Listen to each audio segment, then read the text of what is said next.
Good evening. Thank you very much for having me here tonight. This is such a great opportunity to share. I've been waiting for this moment for 17 years. Because 17 years I've been trembling when I'm thinking about this story, how the Lord working through me, how He saved me. And I was just becoming startled. I could not talk about this story in the right way. So I've been praying and praying and praying, studying the Bible, studying the Word to tell, ask the Lord when is the right moment to come. So now I think this is the moment. So if you don't hear I'm startling, then that means this is the time. Okay, let me briefly introduce myself. I'm Chinese. I came to USA in September of 2000. Right now I work for African Enterprises, John said. So we raise money, we send it to Africa, we preach the gospel. And I'm a married woman. My husband works for the federal government right now. I have a daughter from my previous marriage. She is 20 years old now. She's studying at the University of Cal Poly Pomona. She's studying civil engineering. It was really amazing how the Lord can work in her life too, because when she came into this country, she didn't know anything. She didn't even know ABC. She was 10 years old at that time. And now she's studying civil engineering. So that's another miracle. Anyway, we're not going to get into that today. The story, what happened is, of course, it's a true story. I brought pictures that what happened in that island, and so later on I'll show you the picture. You will see where the place was. Just thinking about Hawaii, beautiful beach, beautiful places, and so you can see, and you can get some ideas how the story are really, how wonderful our God Jesus is. I'll show you later. I'm sorry, I should have put them in on a computer, and but I just wasn't sure. Sorry. So my story, I have 3 sections. It will take about, I don't know how long, maybe 40 minutes, maybe longer. I don't know. If you're patient, then please just stay with me. And after I finish, and if you have any questions, you can ask me. Section 1, I'm going to talk about my childhood, how I grew up. And the Section 2 is going to talk about the salvation of Jesus Christ, how He saved an atheist who didn't even believe His existence. The Section 3, I'm going to talk about heaven. Heaven is real. Heaven is our home. So let's go to the Section 1, which is talk about my childhood. I was born in the summer of 1969. I was born in a very small town. It's by the Yangtze River. When I was born, my mother she was lack of milk to feed me. So all the time, and I was crying, and I refused any cow milks. So if she fed me with the cow milk, and then later on it would come back from my mouth, from my nose.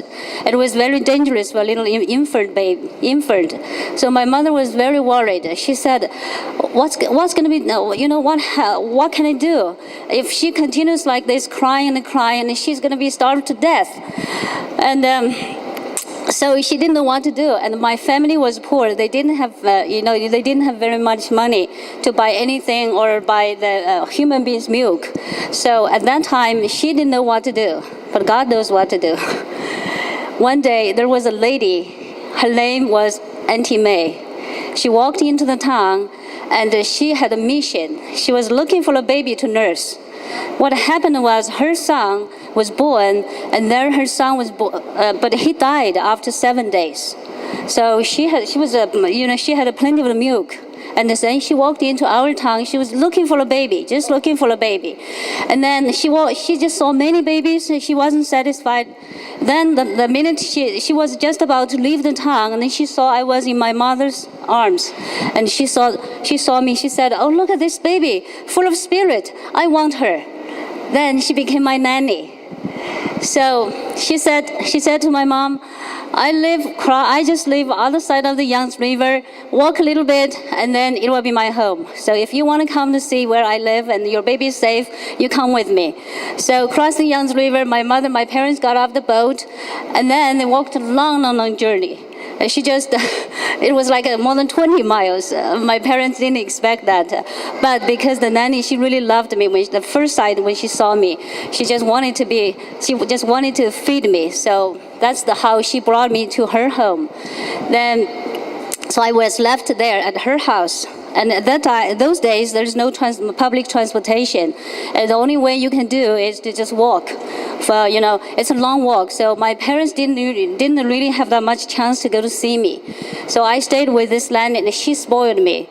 She has a few children, but she loved me the most, probably because I replaced her newborn child. So she just spoiled me. Anything, if I was hungry, if I was tired, if I was cried, any time I want, if I want to throw anything away to any direction, she just allowed that to happen. And so that really spoiled me in a wrong way, and then that gave me lots of trouble when I for the future life. Anyway, 7 months later, I had to go home because another infant baby, abandoned infant baby, came into our house, came into a part of our family. What happened was my mother one day, she was on the way to work, and it was in early morning, and then she saw some people was circle around there. So she went inside, and she saw a baby was wrapped in a pattern cotton, was just left there on the floor. And then so she looked at that little baby. She thought, okay, this baby looks beautiful. It has beautiful eyes. So she took the baby home and she gave it to my grandfather. And my grandfather, opened unwrapped the cotton jacket. And then he found nothing but a piece of paper which indicated this baby's birthday. But surprised him that this baby was just in her hair, in her nose, in her eyebrows, in her nails, in her toes, all of her body, even in her ears. It's a lot of dirt, earth. So my grandfather thought, how could this happen? So he guessed that perhaps maybe this baby was born by a teenager girl, and which was against the law. And then so the mother would have to face to go to jail by doing that. So she could not keep the baby, and then so she probably just have somebody dig a hole or dig a pit, and then just bury the baby when she was still alive. Possibly happened. And then maybe the person who put her into that pit, maybe she just felt really didn't want to do that, and maybe he went back to dig the baby up, and then wrapped her up and left her outside of the elementary school, and then hoped somebody who have a great heart can come to pick her up and give her a life. That's how my mother met her. So that's how she came to our house. Then my grandfather thought about my uncle at that time after married, so for so many years, never had, still don't have any baby. So he persuaded my uncle and aunt, saying, by superstitions, if you adopt this child, then you would have your own child. So then they did. So they accepted the baby.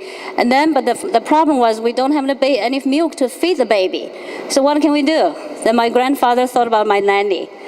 And then, so I was exchanged home. My parents went to my nanny's house, took me home, and gave this baby to the nanny. So nanny continued to feed that baby. And then that's how I came home. That's really some story you probably never heard of this in this country. It's not going to happen, but that's my country. Anyway, by the time for some reason, my family never mentioned about this adoption, and so, but my neighbors, they knew we have our family adopted a baby, but they didn't know which baby was that. And they knew it was a girl, but they didn't know which girl was that. So by the time I came from the countryside, I look thin, I look small, and I look very brown. After you have lots of sunshine, you get looked very brown.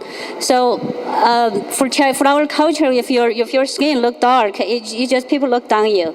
And for some reason, my grandfather gave me a nickname. He called me Black Shovel. And then I was mocked because of this nickname, I was mocked a lot by my family members, by my neighbors. And the neighbors was guessing who was that baby who adopted. And so when they saw my skin was so different, and so they thought I was the one. So they called me Black.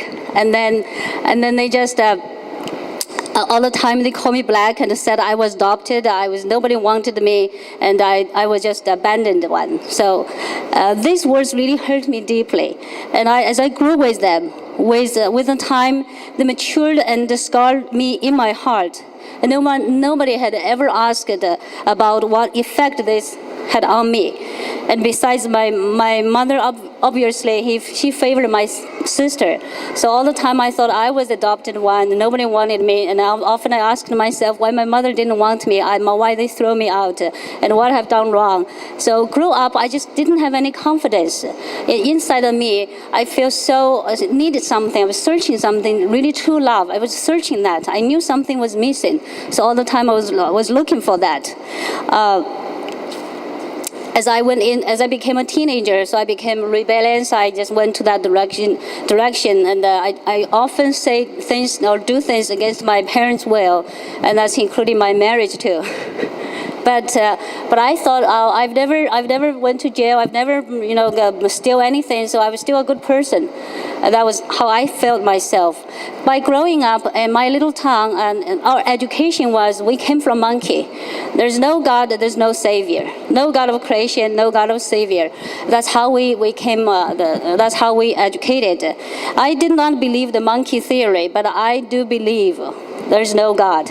I just totally believe that God is not existed. And because of that, so I have no idea of, I have no concept of things like spirits or devils or the ideas of going up to heaven or go down to the hell after the death. Never thought about it. I never believed anything like that. And in the little town I lived for more than 20 years, I have never seen a church building. I never knew a Bible. There is a book named Bible. I have never heard a gospel, any story about Jesus Christ. I didn't know anything about this. All I had in my heart was, I am the center of my life. If I put my effort into anything, I can get it. And I am in charge of my fate.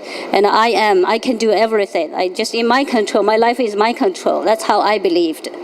Now, that belief, it's right or it's wrong. Now we come into the section 2, the salvation of Jesus Christ. In the summer of 1996, I was 20 years of age. My boyfriend, he was a married man. He took me to Sanya. Sanya is the southernmost end of China to see the ocean. Ocean is the heaven of my dreams. So that was the first time in my whole life I saw the ocean. And for some reason, I just feel I wanted to see the ocean. I feel lots of questions about life could be answered if I just reached the ocean. If I could see the ocean just once, and I could die without any grudge. That's how I felt. How I was hungry for this ocean. I just knew I need that place. So we went there. We flew from Sichuan, Chengdu, to Haikou. Haikou, which is the north part of the island. And then from Haikou, we transferred to a small airplane to the southern part of the island, which is Sanya. So we flew there. Very strange. When we got onto the airplane, there was nobody else. There was only me and my boyfriend. There was nobody else. So I thought, well, sounds like this trip is going to be very special. It's going to be small. It's going to be very romantic, or it's going to be very just unforgettable. That's how I felt. So when we arrived at the beach, we checked into the hotel, and we showed up at the beach very soon. I was so excited to see the beach. I was so excited to see the waves, the seagulls, to feel that place, to smell that ocean. I just feel so happy about it to see that. So after many pictures taken, and then I raised myself into the water. And I was standing there in the water. When the water only reached up to here, I stopped. I looked at the horizontal, and I was thinking, life wasn't fair. Why? Those people on the beach, they were so happy.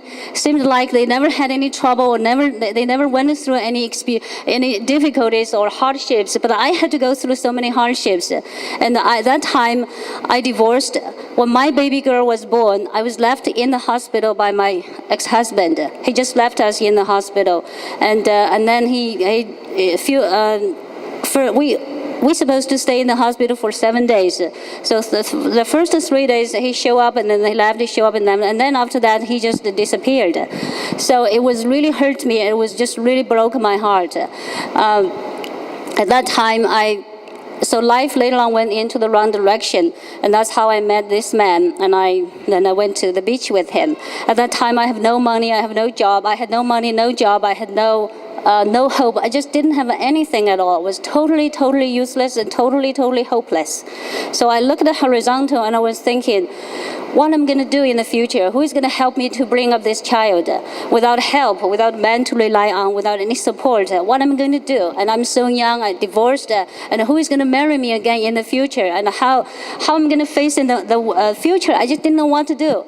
And I was just wanting to cry, but I knew I could not cry. There were so many people by the beach, so I didn't want to embarrass myself, so I hold my tears back. And I was just thinking. And I sighed. I said, who could help me? From my bottom of my heart, from my mind, from my soul, I cried out to help. I didn't know how long I stood there. By the time I woke up from my daydreaming, and I realized that my body wasn't standing in the water anymore. My toes could barely touch the sand. And I thought, wow, this is a very short distance from here to the shore. I just could easily swim back. So I started to swim back. And then I realized why the people on the beach, their image is getting smaller and smaller. What happened? So I just tried harder, and the harder I tried, I was pulling away further.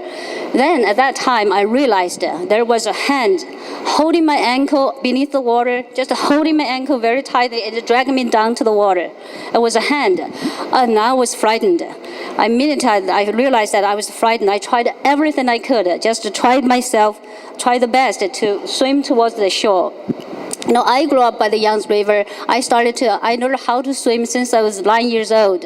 So I never had any problem to swim in the water, never afraid of anything. I've never afraid of the big waves or deep water or any complications. I can handle that.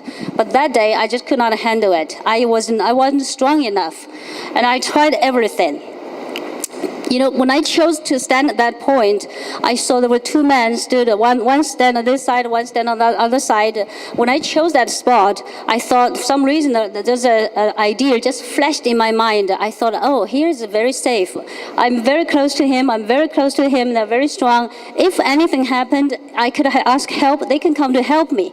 That's why I stood there. That's why I chose that spot. But when this happened, and I knew I could not help myself, so I turned myself to this one. I wanted to ask help. The minute I thought about it, that hand moved from the bottom of the sea, come up to hold my throat. So I could not make any noise. Then this man looked at me, my mouth was moving. I was asking help, but there's no noise came out from the mouth. I just say, hey, look at me, and he turned his face back. He just turned his face to the other way, and I didn't get any help, and I was so afraid. So I turned my face to this man, and I did the same thing, and he did the same thing too. So I was just totally ignored. They could not hear me. The hand was holding me very tighter and tighter. So to make sure that I was just completely, I could not make any noise at all. So when this happened,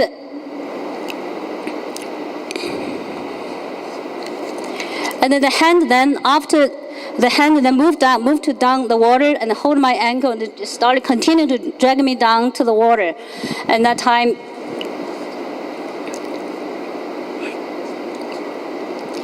I knew I could not get any help, and I just was pulling away, and it was pulling away further into the water when there was nobody else around me. And then my body started to turn around, and I didn't know what to do. At that time, I saw a big wave came. And then on the top of the wave, it was a big face, ugly face. And the minute I saw that face, I knew it was devil. It was huge. It was like this size, and the eyes was like this size, and it was coming, on the top of the wave. He came to me. He said, "I'm gonna kill you today." When I saw that, I just knew I was finished. There's no hope. I'm dying. I'm just gone. I'm going to die today. So very soon, my mind, I was thinking, my mom, dad, and Wei Wei, my daughter's name. Mom, Dad, Wei Wei, I'm sorry. They didn't even know where I was. I never told them where I was. So if I died, they would be very disappointed. So I closed my eyes, I stretched out my hands, and I was waiting to die. And by that time, the water already came up to here, under my nostrils, and the water forced into my mouth. I started to drink in the water, to take the seawater, and I started to sink. But a miracle happened in a way that no one could ever imagine. The minute I closed my eyes, the minute I stretched out my hands, and then 2 words came out from my mouth, which I didn't know. I have no understanding what I was saying. My God. Immediately, the heaven opened. Then I saw something, object came, hover around in the air, hover around like a bird, like a big bird. It just came towards me. And then while he was coming, and he was folding his wings, and then he came on top of me and it covered me there. And then he just holding, and then he landed in front of me, and then he rotated like this, and then he became an image of a man. And he stood in front of me. I didn't know who he was. But the minute I saw that, I knew I came from him. So I knelt. So I just folded myself and down in front of him. And then later on, I saw behind of him, it was, when he came, I immediately, there's another 2 words came out from my mouth, which without me understanding anything. Another 2 words say, the Holy Spirit. I was an atheist at that time, I didn't know anything about God, but these 2 words just came out. So that's how Holy Spirit came and down like a bird, and then stood in front of me, and then rotated, and then became like a man, stood in front of me. So I didn't know who this man was. He was tall. He was wearing a robe. Behind him was an enormous, round, bright light shining with boundless radiance. He stood in front of me. He stood in front of the light. Yet the light and he were together. They were inseparable. In front of him, I trembled with great fear. I just trembled. I was so afraid. And I knew without him standing in front of the light, I would not be able to. I just could not exist. I shouldn't be there. So suddenly, he raised his right hand and he drew a semicircle from his left shoulder towards his right. He did this way. Then I saw a beam of light, a bright light, as brilliant as the light behind him. It passed through the palm of his hand and moved along with his hand when he drew the semicircle. And immediately, time turned back. Everything that had happened in my life reappeared in front of him, just like a video. There was a big scroll scroll you call book, slowly opened. Everything that I had said, all the things that I had done, and all the thoughts that I had, they all recorded into that book. I saw the words deadly sin, frequently appeared into that book. That's how I was recorded into that book. I could not believe I was such a filthy, sinful person. I just put my face on the ground and said, I am a sinner, I deserve to die, let me go to die. I said, I should have died many times, let me go to die. And I understood so clearly that I only deserved to die. And I was willing to wait, and I was willing to die. And then I had believed that he will send somebody to take me, he will send somebody to put me to death. I believed that. However, nothing happened. Everything was still peaceful, was still quiet. Then I asked myself, what he's waiting for? Suddenly I heard a voice sounding from heaven above and earth below. My child, you have come back at last. I have been waiting for you for so long. When I looked up, the brilliant bright light behind him had disappeared. He became a real living man. The brilliant, bright light behind him had disappeared. He became a real man. He stood in front of me. But he was above the ground, just like a few steps away from me. There was a hole on the left side of his heart. Blood and water pouring out from that hole. Who was so cool, I said to myself. Who was so cool? Who was so mean? Who would punch such a big hole in his heart? The minute I thought about it, and the Spirit told me that blood was shed for my sins, and his pain was caused by my faults. And his blood shed for me and for the whole world. And his pain was caused by my sins, all of my sins, including those visible and invisibles. And I broken his heart.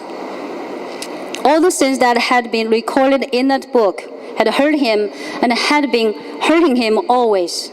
My depravity, debauchery, immorality, my ignorance, stubbornness, rebellions, my bitterness, resentment, and anger.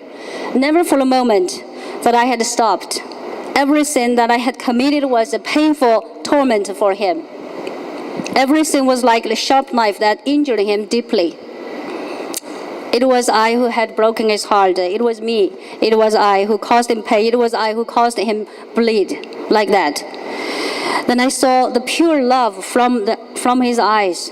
It was just pouring out into my direction. And I said to myself, I've never seen such a love. It's a pure love. It's a true love. Is that for me? I was questioning my mind, and I looked around, and there was no one else. And immediately the words came to me. Yes, it's for you. But how can this be? I said, it's impossible. I have nothing, and I have nothing to pay you back. He said, you never had anything without me, but I still love you, and I never expect anything back from you. He said, take it. My love will never change. And then more the love came to me with the words. I have never experienced such an unconditional love. I could not hold my feelings, and I burst into tears. I was just crying out in front of him. I said, but why do you love me? Who am I? I'm nobody. I was never favored by my parents. I grew up with no confidence. I'm an abandoned woman. I'm an abandoned woman with a broken heart and lonely. I'm lonely and in pain. And diligently I searched the true love everywhere, but I found nothing. I said I'm worth nothing, and I'm just the word. I'm worse than the dust or dirt. Nobody has ever paid attention to me.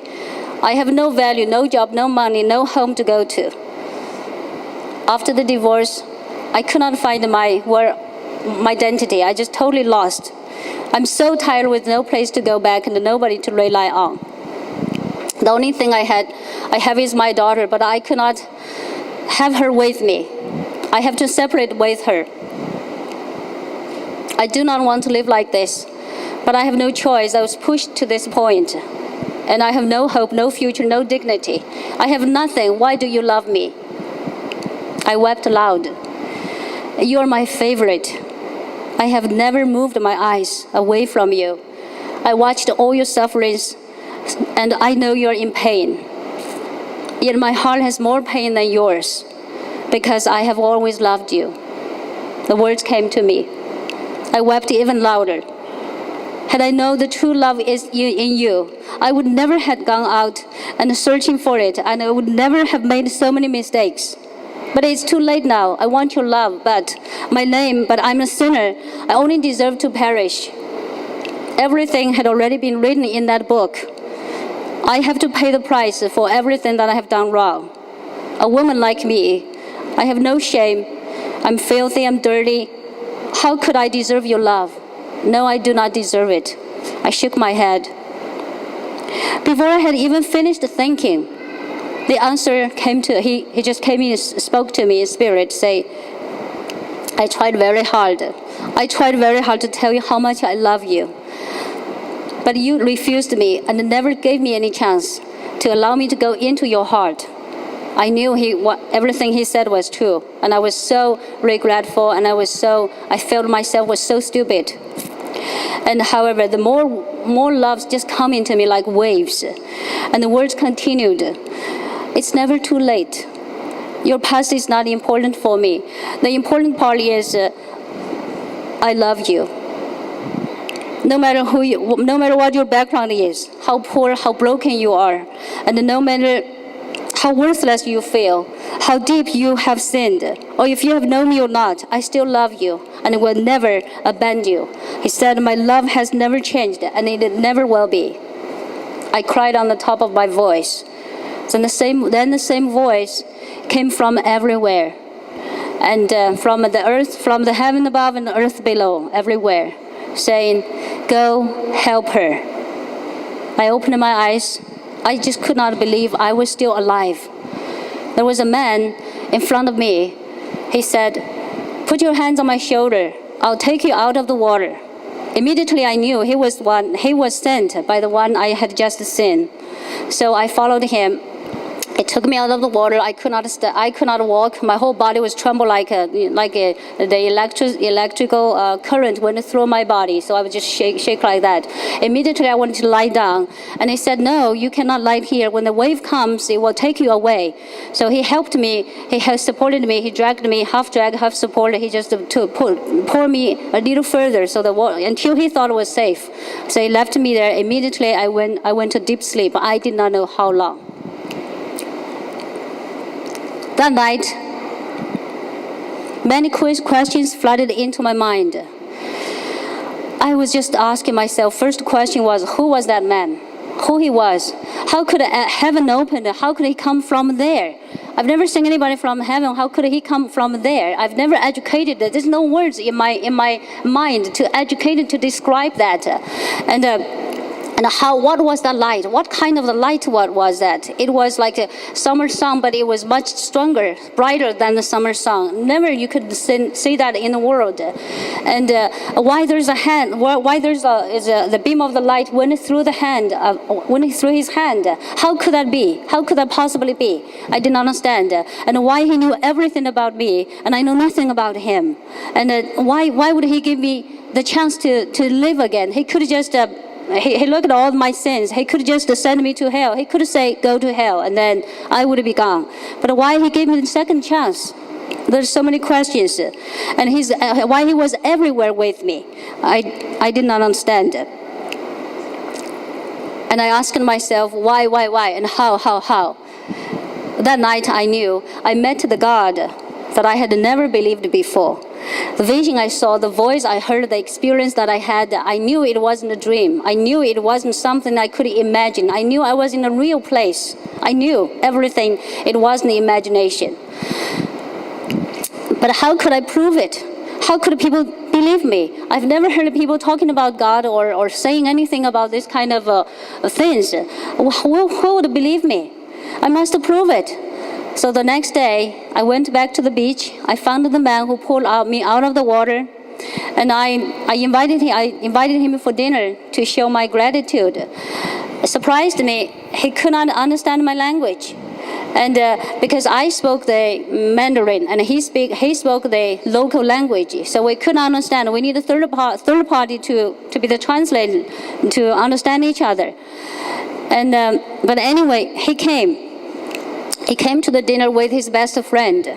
So the best friend could be the interpreter between us. And during the meal, I asked him only one thing. That's only one thing I need to know.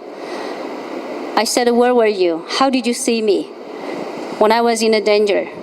He said, through his friends, he said, no, I did not see you. I was in the middle of the shower. My whole body was full of soap. I had nothing on, it was just full of soap.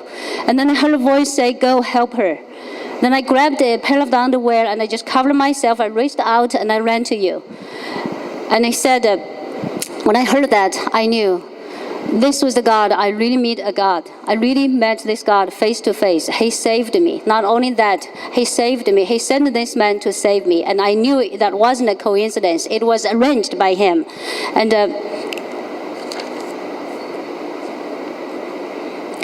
but I did not know this God was Jesus Christ. So at that moment, I became a Jewish. I know there's a God, but I didn't know his name is Jesus. And a few days later, we went back to the city where I lived. I started my mission to looking for this God. I decided to go anywhere, every direction, anything that I can buy. I need to know this God. I need to know why he knows everything about me and I know nothing about him. I just need to find him. But where to find him? I don't know. Nobody ever told me where to go. So I thought about in the movies, I saw people are calling upon God. When they did something wrong, they call upon God. When they were buried, they call God. When they are married, they call God. So God must be in the church.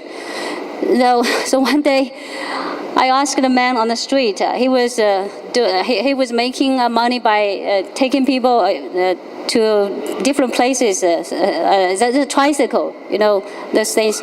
So I said, take me to a church. He said, what kind of church? I was shocked. I thought the church has different church, has different brand. I never knew.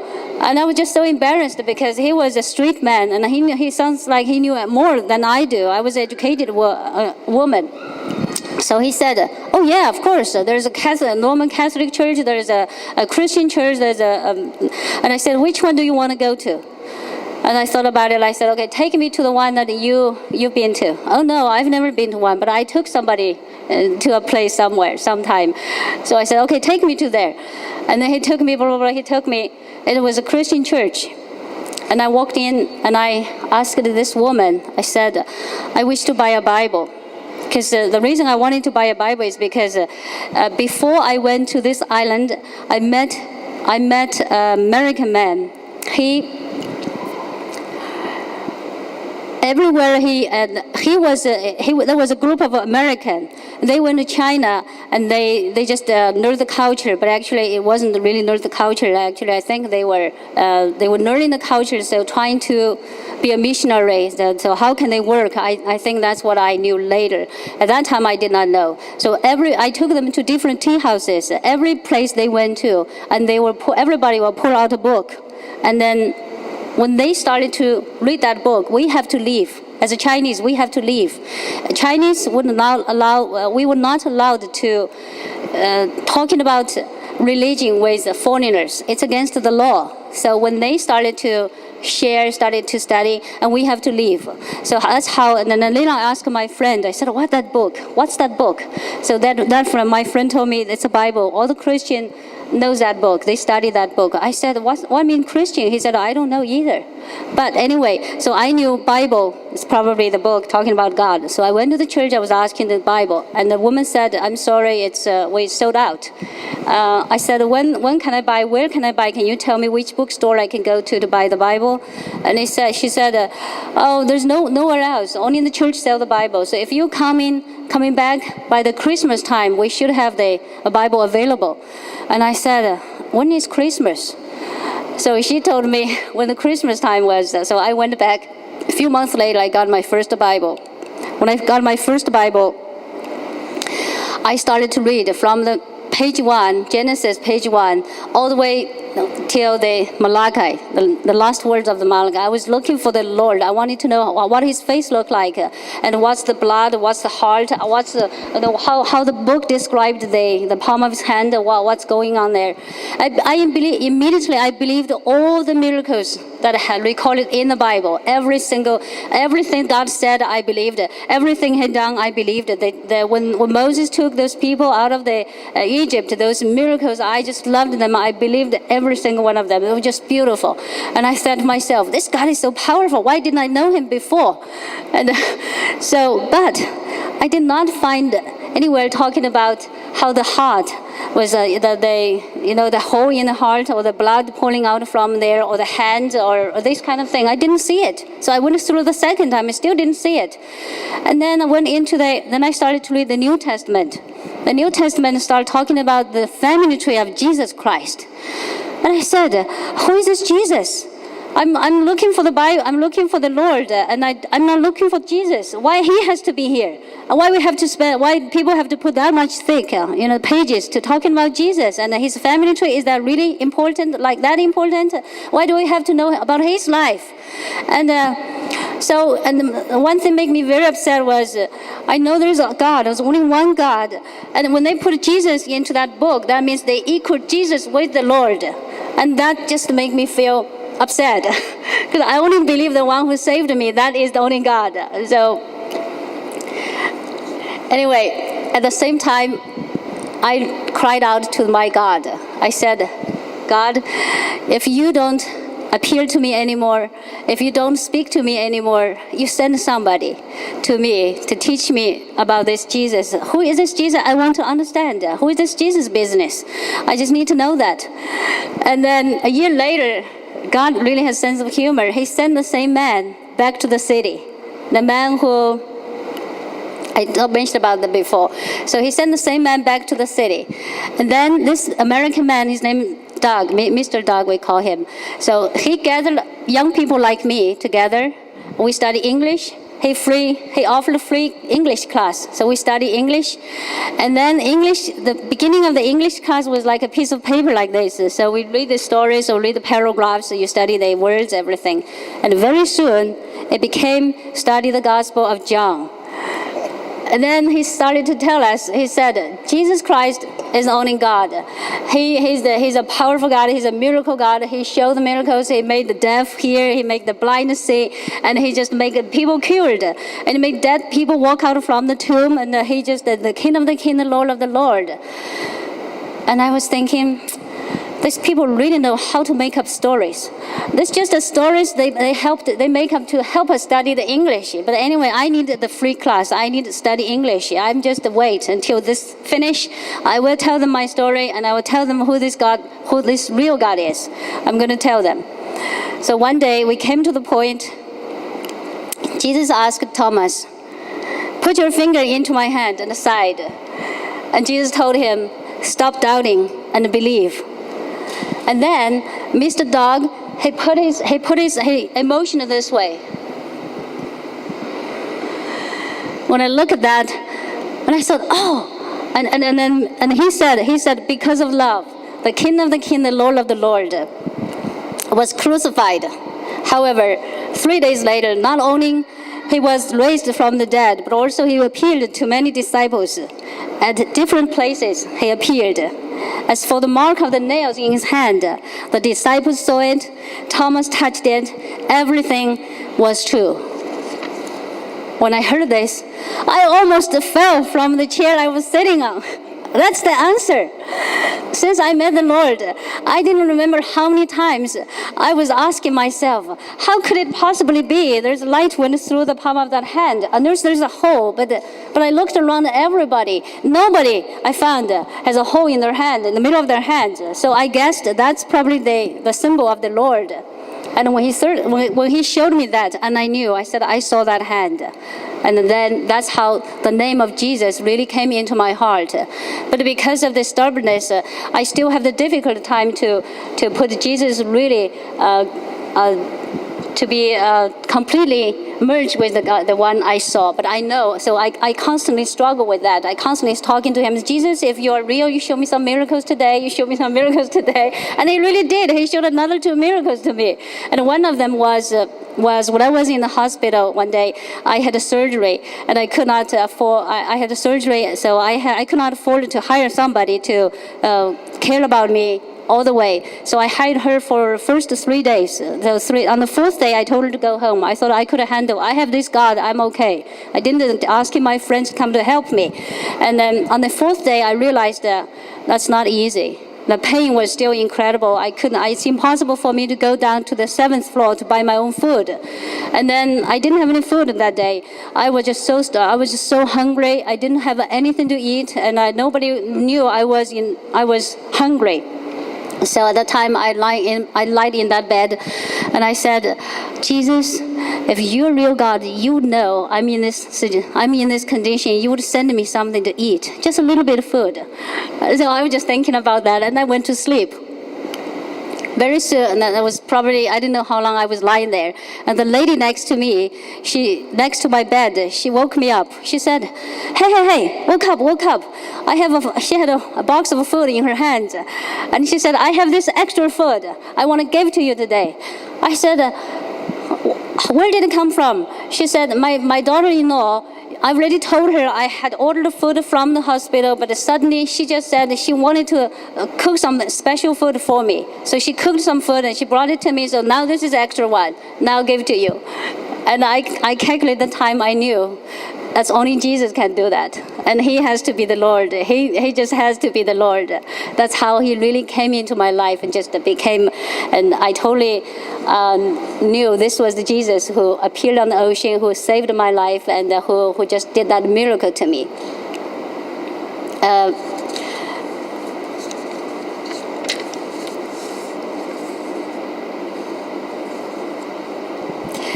So very soon I went back to this American man. I asked him, I said, I want to be a Christian. One day I just went to him, I said, I want to be a Christian. And he was so surprised and he was so excited. And he even forgot about inviting me into the place. Later he invited me in and he said, tell me what happened. Why do you believe in this God? At that time, I found myself, I could not talk about this story. The minute I started to talk about this story, I became startled. So I could not say anything. I just said, I said, he saved my life. I almost died. He saved me, so I believed in him. He realized that I wasn't ready to share, so he changed his subject. He said, actually, we prayed for you. He said, a year ago, after we met you, we prayed for you.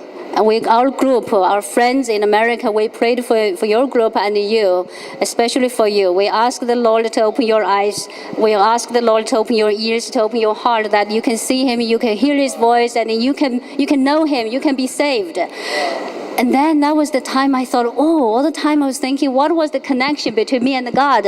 That's because of their prayer. I was saved. So how important the prayer is.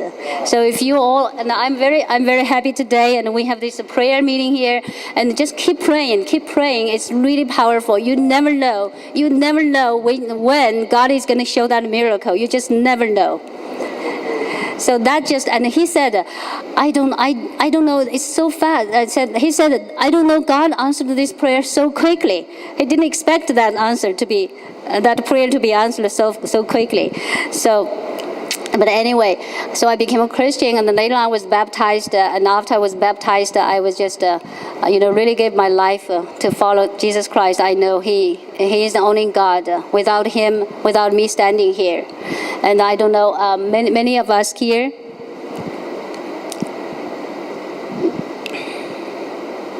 after I was baptized, many times I thought about myself. I thought, who am I? I was really nobody. Nobody yesterday, nobody today, and nobody tomorrow. I was never going to be anybody. But God just saved me. He picked me up, and He remodeled me. He cleansed me. He remodeled me, and He gave me a new life, a meaningful life. And He just really showed the path and showed the light for my future. And I know for the rest of my life, I'm going to be working for Him. I'm going to be living for Him, and everything, little thing, big thing He asked me to do, I will just try my best to do my best, because I know who holds tomorrow. And so, my friend, I don't know what your faith is here today, but I know no matter what kind of situation you are going through, how hard you are facing something, but I know God can fix everything. If you just put your faith into His hand, He will fix everything. So now we come to the section 3, heaven, our real home. One day after I came to USA, I came to Los Angeles actually. I was sorting out my old photos. When I came across a few pictures of Sanya Beach, it reminded me of how I had miraculously survived. When I was just about to gather all the photos and put them away, a pattern and a line of words attached my attention. I saw a row of palm tree on the top of the T-shirt that I was wearing. And then at the bottom of that is English words under it, says Los Angeles. I said, oh my goodness, I'm living in this place. And is this place full of palm trees? Let me show you a picture here. You will know what I'm talking about.